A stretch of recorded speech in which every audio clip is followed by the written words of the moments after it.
টাকা দিয়ে ভালো প্যান্ট কিনে নিয়ে এসছে। এই পুজোতে এখন ভালো প্যান্ট পরে ঘুরে বেড়াবি? হ্যাঁ, এই প্যান্ট কালকে রিটার্ন করে সব থেকে যেটা ছেঁড়া সেই ছেঁড়া প্যান্টটা নিয়ে আসবি কালকে, নয়তো বাড়িতে বসে বসে প্যান্ট ছেড় না, ছিঁড়ে প্যান্ট পরতেই দেবো না আমি। বাবা ছেঁড়া প্যান্ট বললে তো লোকে ছাপড়ি বলবে। তো ভালো প্যান্ট পরে ঘুরে বেড়ালে কেউ ছাপড়ি বলবে?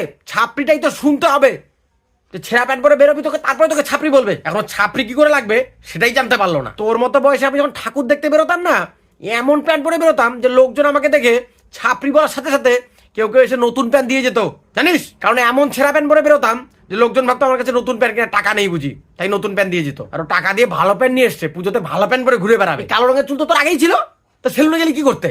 চুলের রং লাল, নীল, গেরুয়া, হলুদ, সবুজ, ওরাং ওটা সব করতে হবে, বেগুনিও করতে হবে। ওরকম চুলের কালার করতে লজ্জা লাগে। লজ্জা লাগে?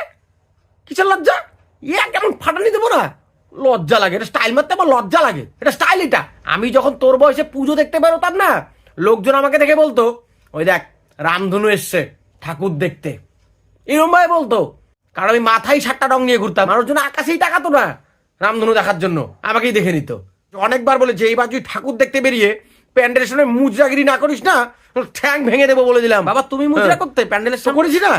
প্যান্ডেলের সামনে এইরকম মুজরা করতাম যে তোর মা ইমপ্রেস হয়ে গেছে। কি বলো? হয়ে গেছিল?